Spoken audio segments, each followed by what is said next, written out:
ये हमें भी पता है कि लोगों में नाराजगी है और नाराजगी जो है आज के सिस्टम पे है। ये नहीं है कि सारी बीजेपी पे है। बीजेपी पे इसलिए नाराजगी वो ट्रांसफर हो रही है कि बीजेपी इनडायरेक्टली यहां पे सरकार में है। बिल्कुल है। और वो लोगों की सोच ठीक है, मैं वहां किंतु परंतु मैं नहीं जाऊंगा। ठीक।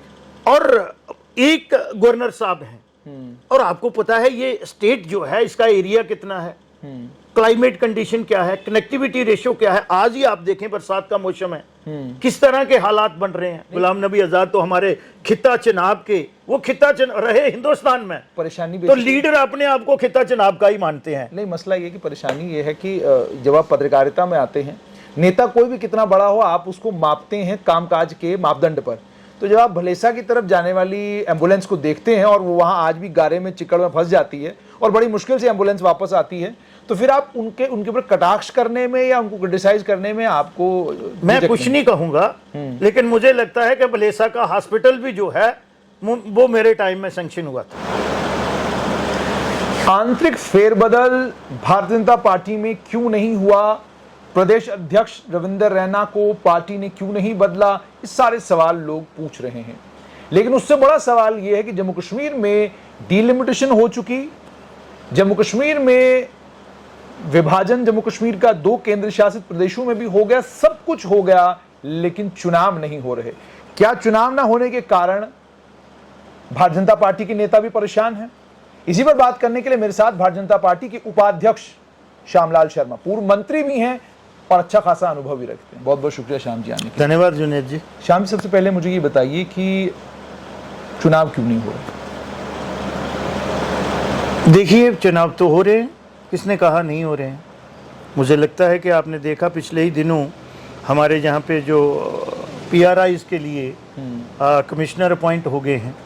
हाँ बिल्कुल, Pawan Kotwal. Local bodies and PRIs के पंचायती राज के लिए जो हैं, और वो नवंबर में ड्यू हैं। ठीक। और दिसंबर में जो है वो पंचायत के ड्यू हैं। इसी तरीके से पार्लियामेंट का भी है। एक बीच में कंपोनेंट मिसिंग है, वो असेंबली का आप कह रहे हैं, जो चुनाव आप कह रहे हैं, जो मुझे लगता है ओवर ड्यू है। तो वो भी अप्रोप्रिएट टाइम पे हो जाएगा। अभी एक ट्रांजिट पीरियड में हैं हम, और मुझे लगता है कि उसका संज्ञान भी और संगठन भी ले रहा है, और जो हिंदुस्तान की सरकार है और यहाँ की भी जो लोकल जम्मू कश्मीर की गवर्नमेंट है, वो भी टाइम टू टाइम इन चीज़ों को रिव्यू कर रही है। तो मुझे लगता है कि यहाँ भी अप्रोप्रिएट टाइम पे असेंबली के चुनाव भी हो जाएंगे। मुझे बताइएगा कि पंचायत और म्यूनसिपैलिटी, क्या असेंबली का बदल हो सकती है? क्या आपको लगता है कि लोगों के मुद्दे और लोगों के मसले पंचायतों से और म्यूनसिपैलिटियों से हल हो जाएंगे? देखिए जुनेद जी, आपको पता होगा कि मेरे डिफरेंसेस रहते थे जब मैं कांग्रेस पार्टी में भी था, जब मैं MLA भी था और मिनिस्टर भी था। मैं वायद विधायक था जिसने सपोर्ट की थी PRIs को इन लेटर एंड सेपरेट इम्प्लीमेंट करने के लिए। लेकिन उस समय 87 और 2 इंडिपेंडेंट MLA थे। 88 ने जो है वो मेरे बरक्स और ये कहा था कि यहाँ पे 73 और 74 अमेंडमेंट नहीं होनी चाहिए, और PRI ग्रास रूट लेवल के इंस्टीट्यूशन जो हैं वो एम्पावर नहीं होने चाहिए।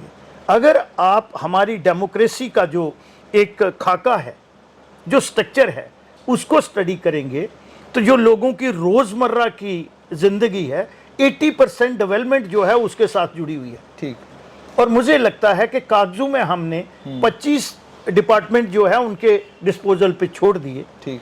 हमने ये नहीं कहा, ये मिसिंग है बीच में, कि इसका ये आंकलन नहीं हुआ कि इसको चलाने के लिए उनके पास रेवेन्यू सीट कितना है और रेवेन्यू कंपोनेंट कितना होगा। ठीक। पहले वो प्रोविजन भी रखना चाहिए था। और फिर जो डाउन दी लाइन हायरार्की है, मैं ऊपर नहीं कह रहा, LG साहब को जब बड़ी मैं डिप्टी कमिश्नर तक के नीचे के कह रहा हूं, कहीं ना कहीं वो पावर शेयर के लिए जो है वो एक लड़ाई है। ठीक। क्योंकि असेंबली बीच में मिसिंग है।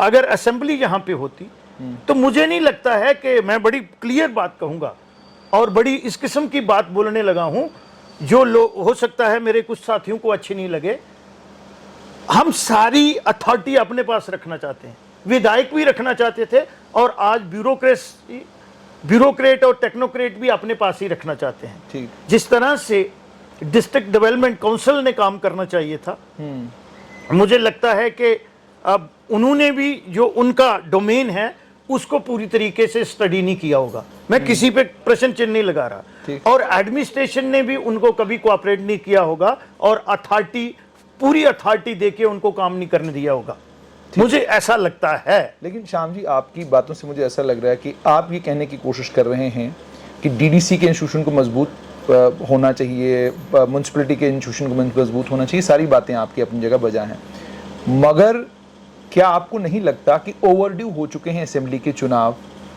ठीक है, अभी अमरनाथ यात्रा चल रही है, हम सेंसिटिव स्टेट हैं, उसके चलते अमरनाथ यात्रा के बीच में तो नहीं हो सकते, लेकिन उसके बाद आपके पास एक विंडो बचता है नवंबर दिसंबर का, उसमें भी आपके पंचायत के चुनाव हैं, म्यूनसिपैलिटी के चुनाव हैं, वो भी ओवरड्यू हैं।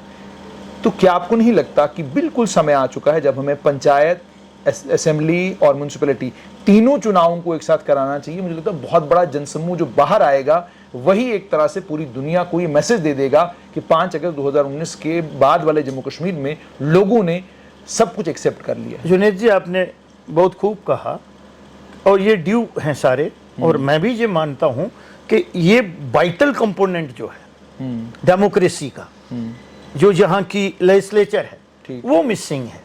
लेकिन अब अगर आप देखेंगे कि अगस्त के एंडिंग तक जो है बाबा अमरनाथ जी की यात्रा चलेगी, ठीक, और इमीडिएटली उसके बाद जो है आपके जो लोकल बॉडीज हैं उनके चुनाव, म्युनिसिपल कॉर्पोरेशन, उनके ड्यू हैं, और उनके एक्ट में ऐसा प्रोविजन है कि उनको आप वेकेंट नहीं छोड़ सकते, 73 और 74 अमेंडमेंट को। उसी के साथ फिर एक विंटर स्पेल बीच में आ जाता है, और फरवरी में नोटिफिकेशन आ जाएगा पार्लियामेंट का। ठीक, और मुझे लगता है कि जो ही पार्लियामेंट की इलेक्शन हो जाएगी, तो ये मैं अपनी बात कर रहा हूं, आपका अपना बीच में भी हो सकते हैं। ठीक, जब विपक्ष आप पे आरोप ये लगा रहा है, वो कह रहे हैं कि आप हार रहे हैं चुनाव, इसीलिए आप चुनाव नहीं करा रहे हैं। मुझे लगता है ये सारे चुनाव आ रहे हैं और बड़े पैमाने पे हैं, कम से कम 30,000 के करीब 44,000 नुमाइंदे होंगे पंचायतों के, बिल्कुल, और मुझे लगता है कि 1,500 नुमाइंदा होगा लोकल बॉडीज का। ठीक, पता चल जाएगा, ठीक, क्योंकि लोकल बॉडीज के जो चुनाव हैं वो तो मैंडेट पे होने हैं, पार्टी के चुनाव चिन्ह पे होने हैं। ठीक, और मुझे लगता है कि अगर पिछले पैटर्न पे हुआ तो पंचायतों के चुनाव जो हैं वो मुझे लगता है कि हमारी पार्टी भी ये सोच रही होगी कि वहां हम लोगों पे कोई राइडर नहीं लगाएं, बाइंडिंग नहीं, वहां डेमोक्रेसी को और प्रमोट होने दे, और सो दैट के सेकंड लाइन और थर्ड लाइन लीडरशिप भी वहां से प्रमोट हो, उसी से लीडरशिप जो है वो निकल के आएगी। ठीक, तो लार्ज स्केल पे हो रही है, देख लेंगे, पास ही घोड़ा है, पास ही मैदान है कि किस में कितना दम है, वो देख लेंगे। पहले भी आपने देखा, अच्छा, आप 2014 की इलेक्शन हमने भी लड़ी, वो भी देखा हुआ है, 2019 की भी देखी पार्लियामेंट की इलेक्शन, ठीक, भारतीय जनता, और डीडीसी की भी देखी, बीडीसी की भी देखी, और अगर आप देखेंगे म्युनिसिपल कमेटी की, तो आउट ऑफ 37 तो 31 तो जो है वो भारतीय जनता पार्टी ने जीती, इवन कश्मीर में भी जीती। ठीक, तो ये मुझे ये बताओ कि अपोजिशन पार्टी कह रहे हैं कि अभी आपके हालात खराब हैं, लोग आपसे नाराज हैं। अगर अपोजिशन वाले जे नहीं जुनेद साहब बोलेंगे तो कौन बोलेगा? लेकिन सोशल मीडिया के ऊपर भी श्याम जी, अगर आप देखेंगे, भारतीय जनता पार्टी के किसी भी नेता का आप इंटरव्यू करें, उसके बाद लोकल लोगों के जब आप नीचे कमेंट पढ़ते हैं तो आप बड़ा हैरान हो जाते हैं कि भाई एक समय वो था जब आप बीजेपी के किसी नेता का इंटरव्यू करते तो नीचे तो मतलब ही नहीं बनता कि कोई विरोध में कोई बात होती, सब लोग बड़ा उसका स्वागत करते थे और राष्ट्रवाद की भावना और बाकी सभी चीज़ों पर। लेकिन आज जो गालम गलोच होती है और जो कुछ नीचे लिखा जाता है वो साफ तौर पर दर्शाता है लोग आपसे नाराज हैं। मुझे लगता है कि ज़्यादा नाराज़गी जो है आज की जो वर्किंग है सिस्टम की, उससे है, और भारतीय जनता पार्टी से बहुत एक्सपेक्टेशंस है, और ऑलमोस्ट 9 साल हो गए हैं। ठीक, और कुछ एरिया जो है उसमें हमारी नहीं, लेकिन एडमिनिस्ट्रेशन की सुस्ती रही है। ठीक, आप लीजिए, आज सबसे ज्यादा यूथ जो है वो सोशल मीडिया के साथ जुड़ा हुआ है, बिल्कुल जुड़ा हुआ है। आप अपने रिक्रूटमेंट प्रोसेस को अगर देखेंगे, वो मुझे लगता है कि कहीं ना कहीं डामाडोल है, बिल्कुल, और रिक्रूटमेंट एजेंसी जो है उस पर बहुत बड़े बड़े प्रश्न चिन्ह है, लेकिन माननीय लेफ्टिनेंट गवर्नर साहब ने उसका संज्ञान लिया। ठीक, और कहीं ना कहीं जब किसी इंस्टीट्यूशन की क्रेडिबिलिटी पे सवाल आ जाता है, वो लोगों को एक ट्रस्ट डेफिसिट हो गया है कि ये जो प्राइवेट एजेंसियां हैं वो कहीं ना कहीं हम दूसरी स्टेट्स में भी अगर देखते हैं तो उनपे बहुत बड़े प्रश्न चिन्ह हुए हैं और प्रूव्ड हुए हैं। ठीक। क्योंकि वो जब इस किस्म का टेंडरिंग होती है तो वो बड़े लो रेट पे आ जाते हैं। ठीक। और फिर कहीं ना कहीं कंपनसेट करने के लिए वो अनफेयर मीन में इंडल्ज हो जाते हैं।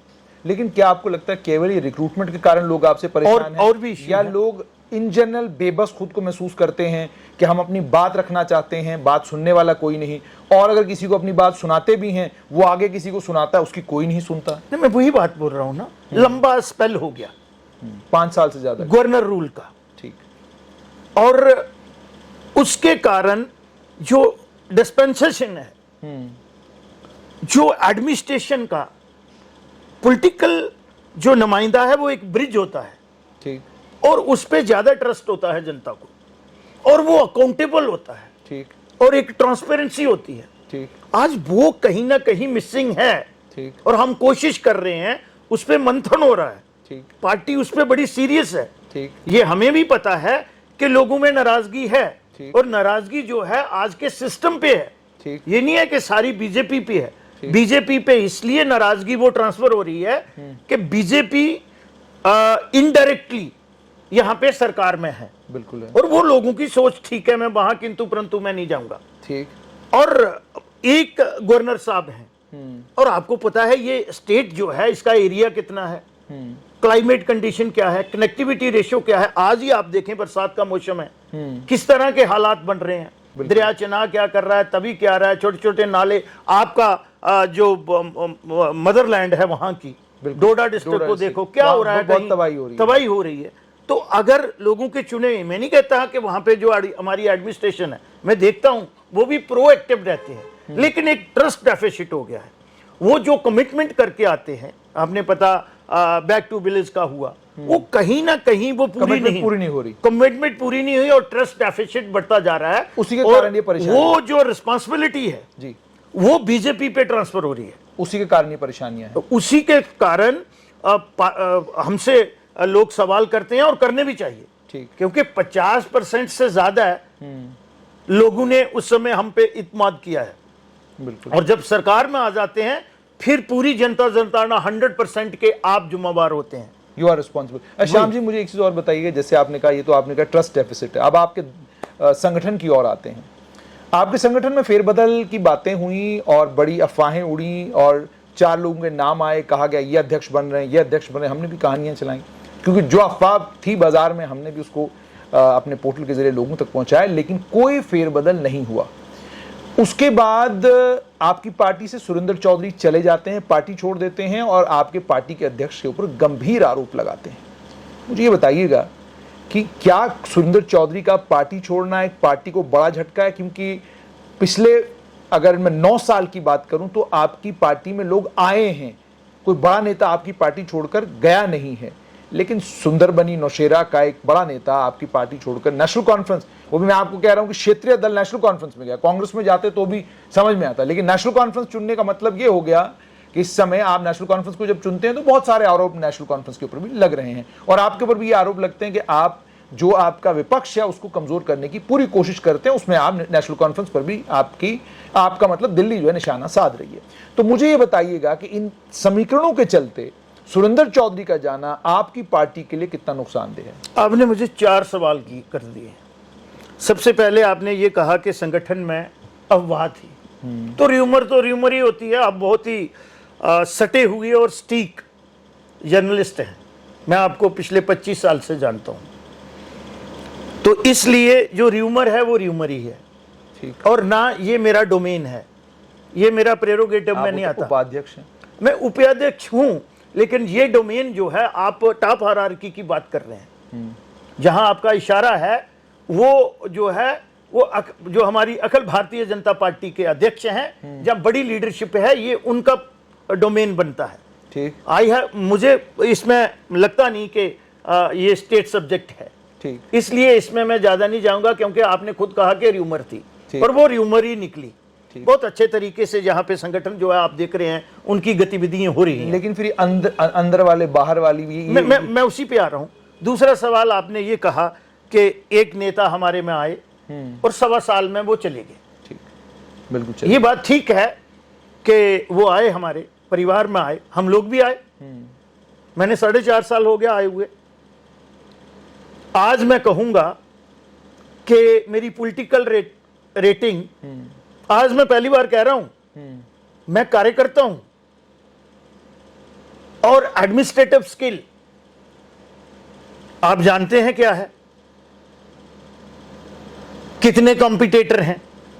तो जब मैं अपनी मर्जी से आया, एक विचारधारा को लेके आया, तो आज वो एलिगेशन श्यामलाल शर्मा छोड़ के जाए।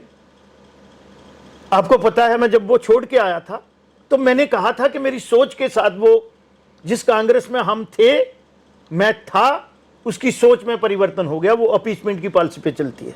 ठीक, यही कहा था मैंने। बिल्कुल यही कहा था। तो हम तो आए अपनी मर्जी से, मैं भी आया। उसके बाद 2 और दिग्गज लीडर आए, माननीय हमारे सलाथिया जी और देवेंद्र सिंह राणा जी, और भी बहुत से लीडर आए। और 1 साल 2 महीने पहले मेरे बहुत ही परम मित्र हैं और मेरे छोटे भाई भी हैं, और उनके साथ एक वर्किंग रिलेशन रहे हैं, ठीक है ना। तो वो क्यों छोड़ के गए, मैं उसमें नहीं जाना चाहता। क्यों?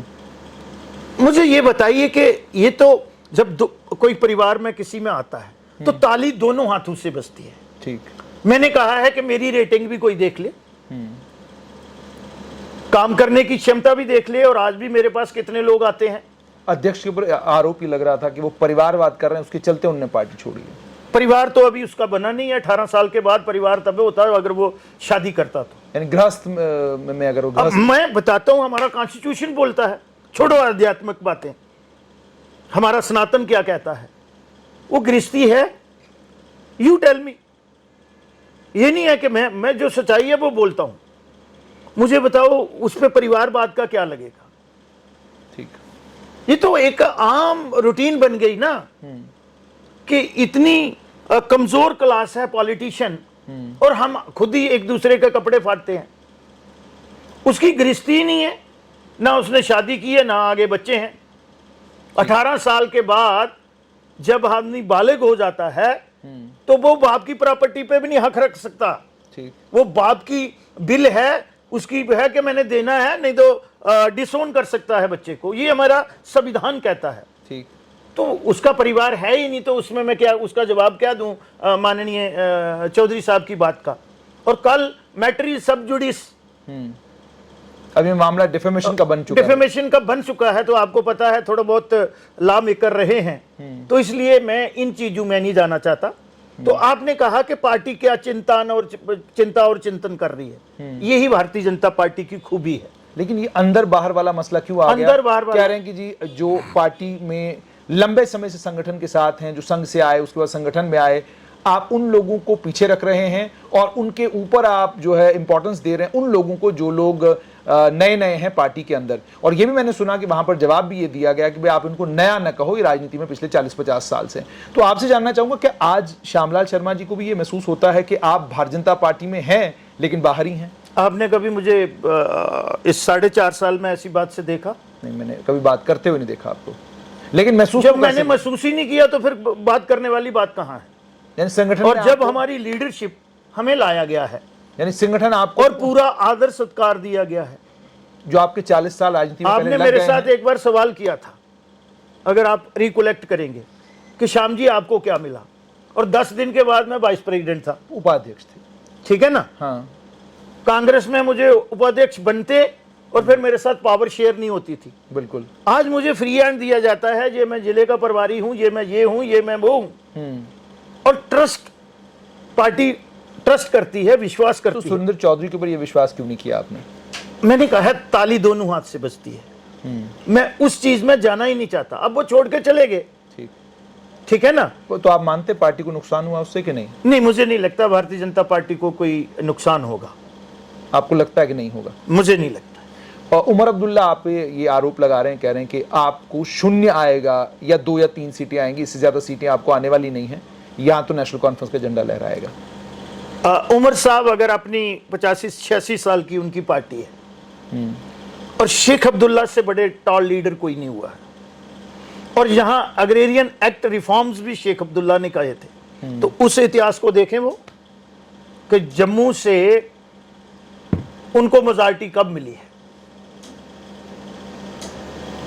उससे भी ज्यादा पीछे नहीं जाएंगे क्योंकि उमर अब्दुल्ला साहब का मुझे लगता है मेरे अच्छे दोस्त हैं, मैंने उनके साथ उनकी टीम में काम किया है। उनका जन्म भी बाद में हुआ होगा, मैं शेख अब्दुल्ला साहब को नहीं, बड़े टॉल लीडर थे, लेकिन कहा है कि उनसे टॉल लीडर कोई नहीं। ठीक। तो उमर साहब कहने को कुछ भी कह सकते हैं, ठीक। लेकिन वो बोलते बहुत कम हैं। तो मुझे लगता है ये उनकी स्लिप ऑफ टंग हुई होगी। अच्छा, आपको कि शून्य की अगर बात कर रहे होंगे तो वो अपने लिए कह रहे होंगे। ठीक। कितनी एक्टिविटी है नेशनल कॉन्फ्रेंस की जम्मू प्रोविंस में, कश्मीर में भी कितनी है। ठीक। हाँ ठीक है, मैं मानता हूं कार्डर बेस्ड पार्टी है, लेकिन भारतीय जनता पार्टी से बड़ी कार्डर बेस्ड पार्टी तो नहीं है। ठीक। और जम्मू में तो उनकी लीडरशिप कहां है, जो टॉल लीडर थे वो कहां हैं। अब चलेंगे दोनों पार्टियों के पास कह रहे हैं चलेंगे चौधरी तभी। आज उनको तो मुझे लगता नहीं पार्लियामेंट मेंबर का भी कोई कैंडिडेट मिल रहा है, ना कांग्रेस को ना उनको। तो दूसरे तो वही बेचारे हैं जो तीन और हैं। अब गुलाम नबी आजाद देखिएगा, बुरा नहीं मानना, मेरे बड़े भाई की तरह हैं और आपके तो वहां के रहने वाले हैं, इसलिए कहा कि हो सकता है कि जुनेद हाशमी साहब मेरा बुरा मान जाएं कि गुलाम नबी आजाद तो हमारे खिता चनाब के, वो खिता रहे हिंदुस्तान में, परेशानी तो लीडर अपने आप को खिता चनाब का ही मानते हैं। नहीं, मसला ये कि परेशानी ये है कि जब आप पत्रकारिता में आते हैं, नेता कोई भी कितना बड़ा हो आप उसको मापते हैं कामकाज के मापदंड पर।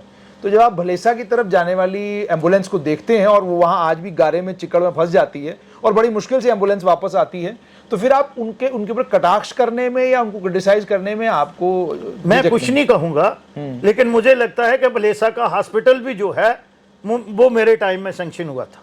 बिल्कुल आपके टाइम में सैंक्शन हुआ था। ठीक है ना, और कुछ नहीं कहूंगा।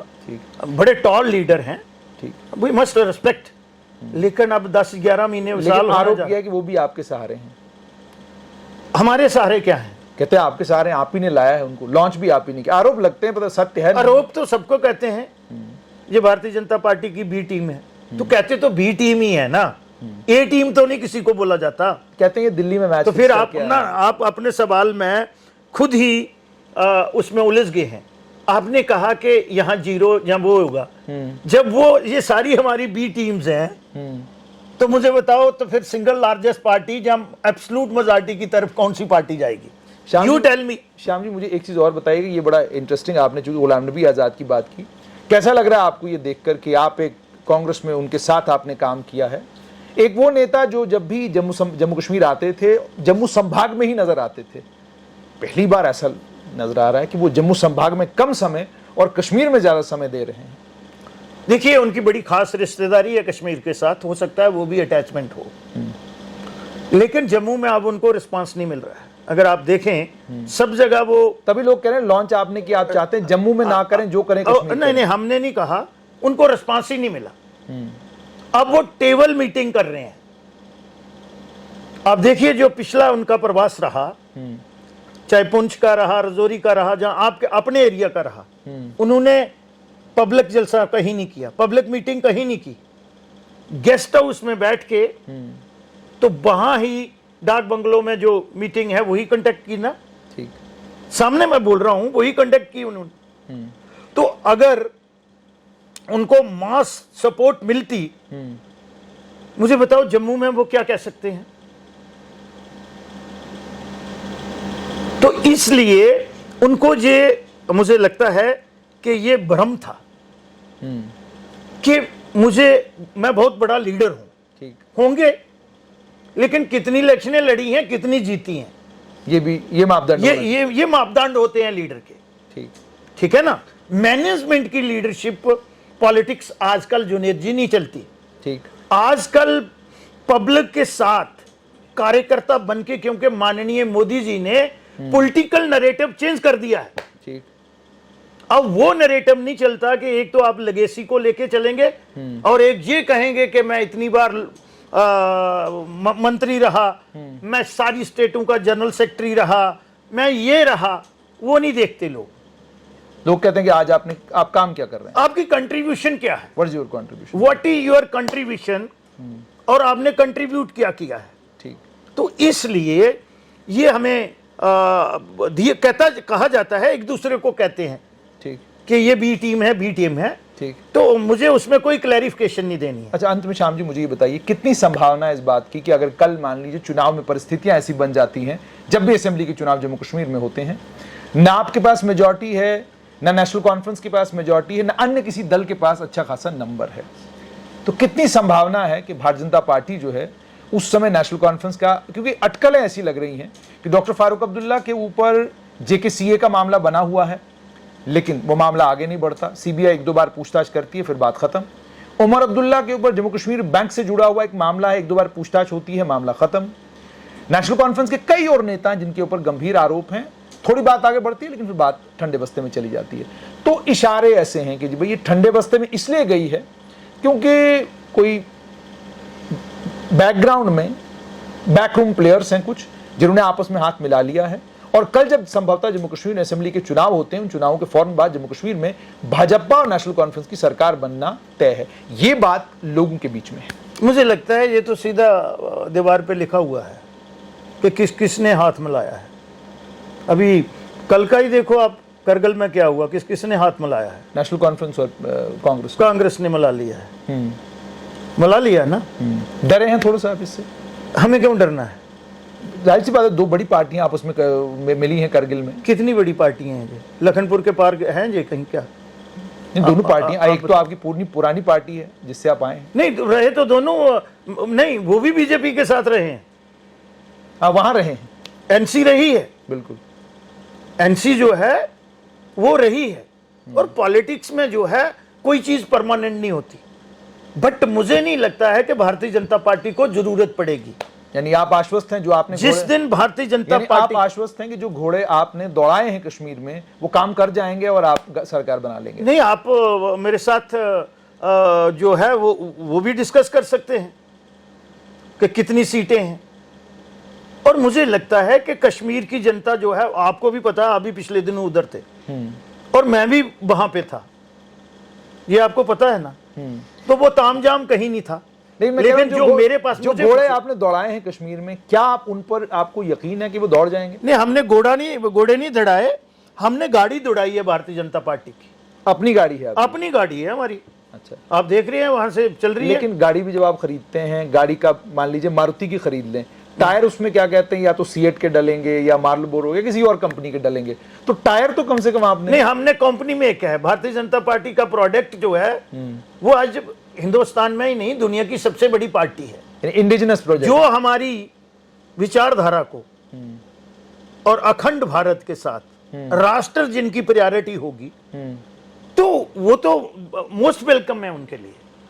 और मुझे लगता है अगर हमने जम्मू कश्मीर में नॉर्मलसी लानी है तो कोई हमारा दुश्मन नहीं है। या कहीं ऐसा तो नहीं आप श्याम जी, आपने, क्योंकि अंत में बिल्कुल आखिरी सवाल है, कहीं ऐसा प्रोग्राम तो नहीं आपने बनाया कि भाई चुनाव जीत लो आप, कोई बात नहीं, फिर हम आपकी पार्टी से लोग ले जाएंगे अपनी पार्टी में जोड़, क्योंकि हर जगह यही हो रहा है।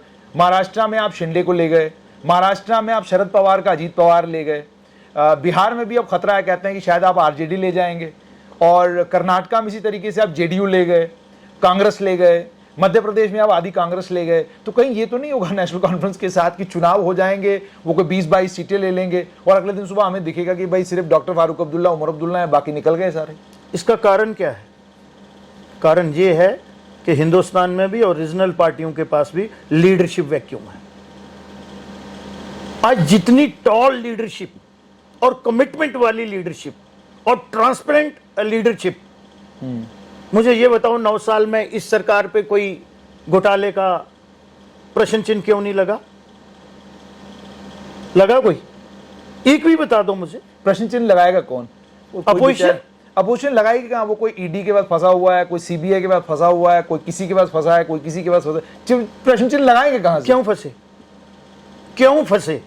मैं कह रहा हूं कि अगर घोटाला आता है, उन्होंने राफेल को टास्क किया, कुछ नहीं बना, निकला कुछ नहीं निकला। अब मैं वहां भी बोलूंगा ना, क्यों माननीय मोदी जी, जो बड़ी डील्स होती हैं, ये लोग कुछ कहते हैं वो खुद जाते हैं ना। ये मैं आपको बता रहा हूं, ये नहीं है कि उनको अपनी टीम पे विश्वास नहीं है। लेकिन मुझे ये बताओ, उनकी जो क्रेडिबिलिटी है और जो उनकी इमेज है, जहां वो अगर कोई घोटाला हो तो मोदी जी ऐसा करेंगे? बताओ, उसने भी किसके लिए करना है? वो भी तो देश के लिए ही कर रहा है। आज आप इंटरनेशनल फोरम में जाके देखें, जो आपकी एक्सटर्नल लेकिन मेरा सवाल नेशनल कॉन्फ्रेंस के ऊपर था। मैंने कहा इसका खतरा है या नहीं? खतरा मंडरा रहा है नेशनल कॉन्फ्रेंस? मैंने आपको सीधे ही बोला कि जिस घर का परिवार का सदस्य जो है बड़ा है, इनडिसिप्लिन वहां होता है जहां लीडरशिप वैक्यूम होगा। घर में, परिवार में भी, यहां आप एक इंस्टीट्यूशन को चला रहे हैं, तो अगर आप खुद डिसिप्लिन नहीं है, अनुशासित नहीं है, तो ये जो आपकी नेक्स्ट जनरेशन आ रही है, इन्होंने सारे आपके हाव भाव जो है वो देखने हैं। लीडरशिप वैक्यूम हो गया और लोगों को, लीडरों को भी विश्वास नहीं है। तो बहुत बहुत शुक्रिया। तो ये थे श्यामलाल शर्मा। यानी आज आपने इंटरव्यू में तमाम बातें सुन ली। सबसे अहम बात ये कि क्या आने वाले कल में नेशनल कॉन्फ्रेंस और बीजेपी के बीच में कोई गठजोड़ हो सकता है। साफ तौर पर ये कहा कि आने वाले वक्त में क्या होगा ये तो वक्त बताएगा, लेकिन फिलहाल ये कि हम अपने मिशन पर हैं और हम 50 पार का जो प्रोग्राम है उसी पर लगे हुए हैं। दूसरा एंड ने भी चिंता जताई इस बात पर कि चुनाव नहीं हो रहे, हम भी चिंतित हैं इसको लेकर। असेंबली के चुनाव होने चाहिए, लेकिन समय कब आएगा ये आने वाले वक्त में पता चलेगा। लेकिन इन्होंने एक और बात कही कि लोग जरूर त्रस्त हैं, परेशान हैं, क्योंकि इस समय वैक्यूम है सरकार और आम जनता के बीच में। इस वैक्यूम को नेता फिल करते हैं, इस वैक्यूम को असेंबली का इंस्टीट्यूशन फिल करता है। उस इंस्टीट्यूशन के ना होने के कारण लोग नाराज हैं, वरना नाराजगी की और कोई वजह नहीं है।